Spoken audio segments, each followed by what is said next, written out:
The Dallas Mavericks snapped their 6-game losing streak as they beat the Atlanta Hawks 122-116. This is the Gray Area. My name is Kevin Gray, of course, of 105.3 The Fan. Appreciate everyone subscribing to my YouTube channel right here at Kevin Gray Sports. You can follow me on Twitter, Facebook, and Instagram, also at Kevin Gray Sports. The Dallas Mavericks made it interesting at the end, at one point up 15 points with 3:47 left in the fourth quarter. The Atlanta Hawks cut it to 3 twice before ultimately the Dallas Mavericks seal it in the end to get the 122-116 win. The Dallas Mavericks had 6 guys in double figures, including Luka Doncic leading the way with 27 points, went 10 of 10 from the free throw line. Kristaps Porzingis going 10 of 20 from the field with 24 points and 11 rebounds. Huge contributions from Jalen Brunson and also Tim Hardaway Jr.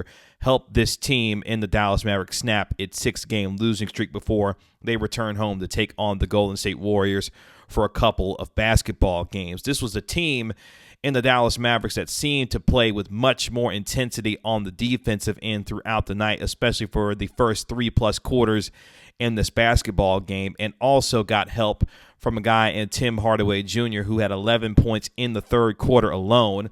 Jalen Brunson went on a mini 6-0 run to end the third quarter and start the fourth quarter, and those two were big spark plugs as the Dallas Mavericks made a concerted effort to try and make Trae Young beat them. Although Trae Young did finish with 21 points, a lot of those came late when they didn't necessarily matter, and you saw throughout this game the Dallas Mavericks made a concerted effort to show multiple looks at a guy in Trae Young who, coming into this basketball game, was averaging over 35 points and 9 rebounds over his last several ball games.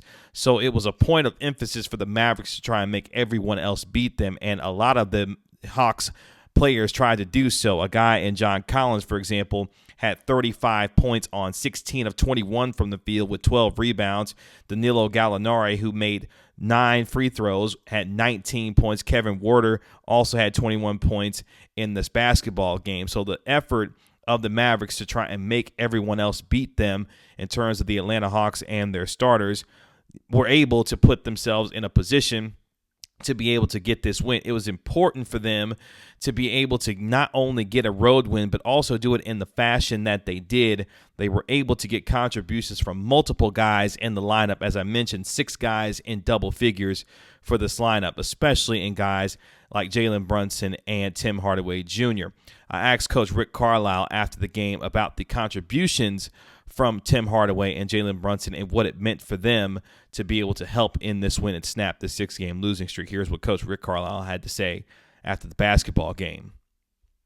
Hey, Coach, obviously Tim Hardaway with 11 points in the third quarter, Jalen Brunson the last 4, and then the first 2 to start out the fourth quarter. Talk about their contribution tonight and how big they were for you guys.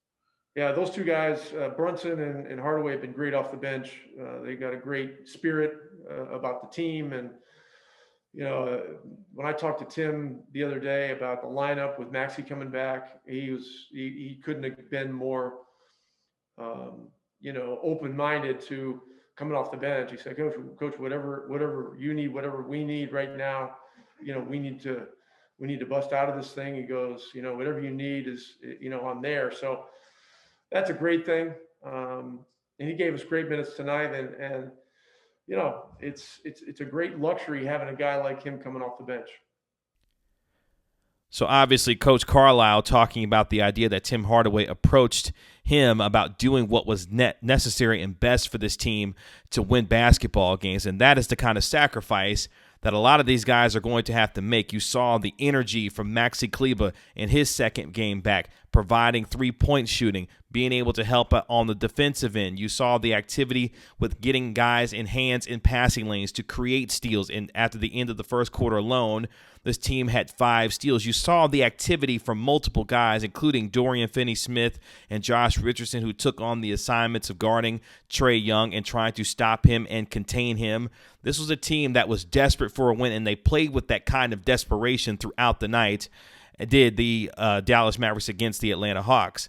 I asked Luka Doncic after the game, after what it meant to have 6 guys in double figures, how that helped the team in terms of the balanced scoring that they had besides him in terms of scoring the basketball. Here's what Luka Doncic had to say after the game with respect to that.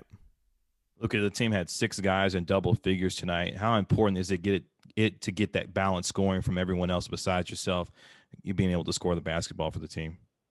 Oh yeah, it's very important. But when we play good, we play good defensively. I think today we did a great job, the whole team defensively, and that's what get us going, and that's what we have to do every game.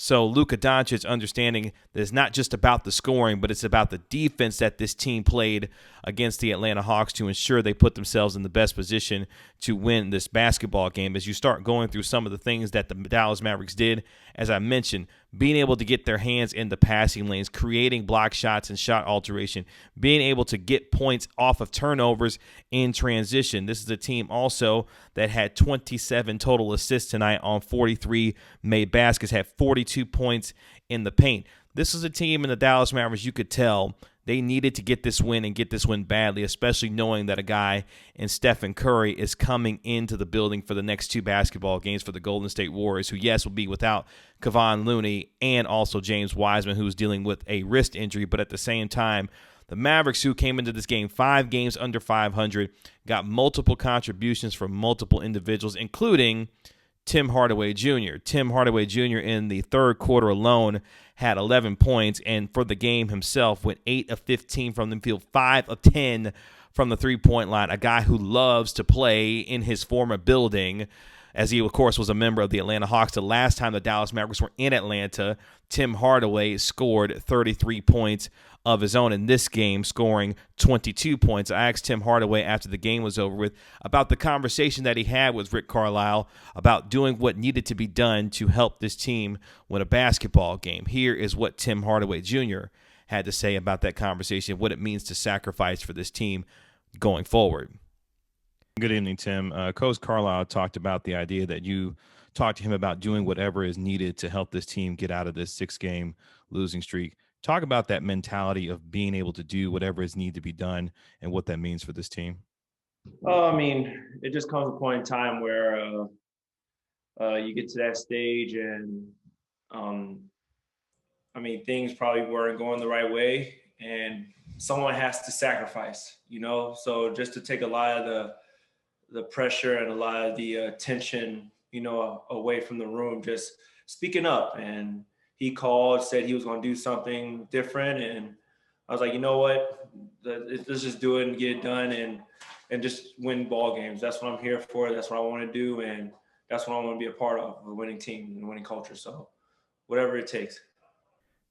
So Tim Hardaway with a terrific answer there about doing what needs to be done in order to win basketball games and finding a way to do what he has to do. We saw how good he was as a starter last year, now making the transition to coming off of the bench, knowing what his role is and being able to play well and exploit that against the Atlanta Hawks. And this was a signature win for the Mavericks in this sense. When this team plays well defensively, we've seen what kind of team they can be this year.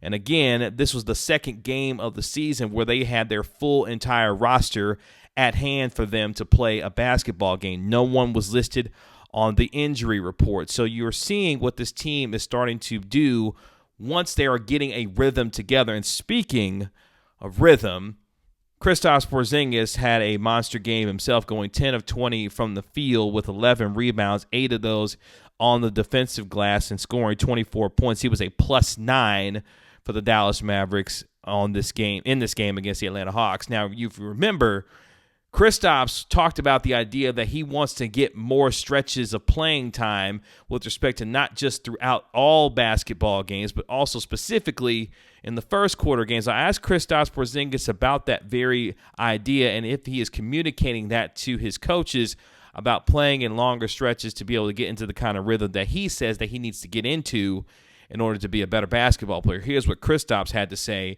after the game with respect to that. Hey, KP, you said after the last game against the Suns that you were wanting to see more stretches of time to be able to get your rhythm going. Did you feel like you were able to get that rhythm going in longer stretches tonight against the Hawks in your performance tonight?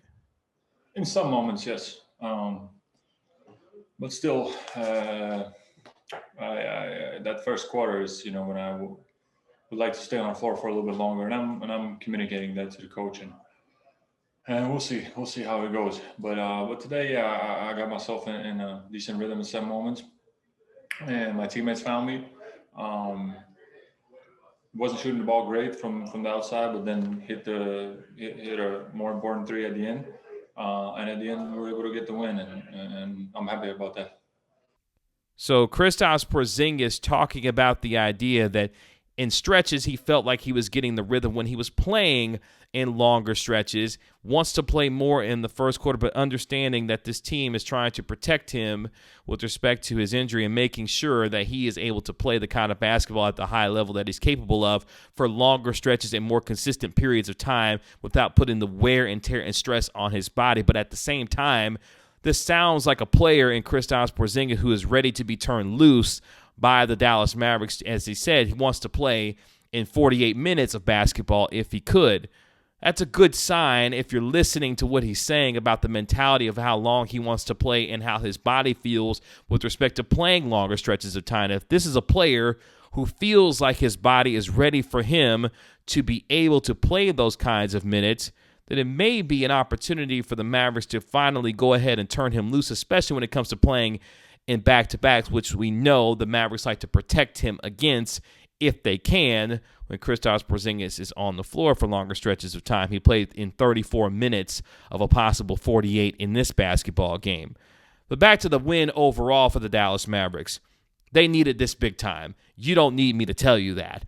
They needed to know how badly they needed to get this win, especially knowing now they are coming home for 7 consecutive ball games, and 2 of those being against a guy in Stephen Curry, who is reminding us of who Stephen Curry is after playing just 5 games a season ago before suffering that broken hand. The Dallas Mavericks collectively have to continue to bring the kind of defensive intensity and consistency night in and night out and not find themselves in stretches like they did in the end in that final 3 minutes and 47 seconds where they almost blew a 15-point lead. We've heard this song get danced before about their inability to execute in clutch time. That almost reared its ugly head again in a game where they took control of it, especially in the third quarter, at the end of the third quarter and to the beginning of the fourth quarter. And then, of course, they almost blew that 15-point lead, but were able to hang on in that particular fourth quarter. But again, the Mavericks know what kind of team they need to be, a team that is committed on both ends of the floor, especially defensively, consistently throughout ball games, get contributions from multiple guys with respect to not just what Luka Doncic brings from his perspective with the 27 points, 14 assists, and 8 rebounds that he had, but overall from this team, I'm not saying you're going to get 6 guys at double figures every single night, but you have to have at least 3 guys who are putting up 20 points a game to be able to give this team an opportunity to win on most nights. And more importantly, they've got to shoot the 3 ball better. This is still a team that doesn't shoot the 3 ball very well after historically shooting it well last year, being a top 5 team in terms of 3-point percentage. In this game, they only went 13 of 40 from the field. And too many times in this game also, they allow for lobs to guys like John Collins and Clint Capella to get off inside in terms of the resistance, in terms of those alley-oops and lobs.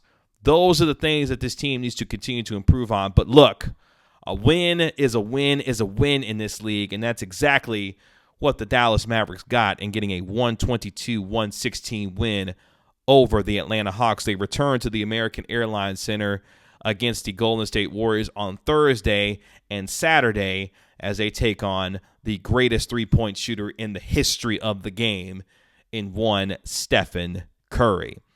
You can follow me on Twitter, Facebook, and Instagram at Kevin Gray Sports. Be sure to subscribe to my channel also right here at Kevin Gray Sports. This has been another episode of The Gray Area. We'll talk to you later. Peace.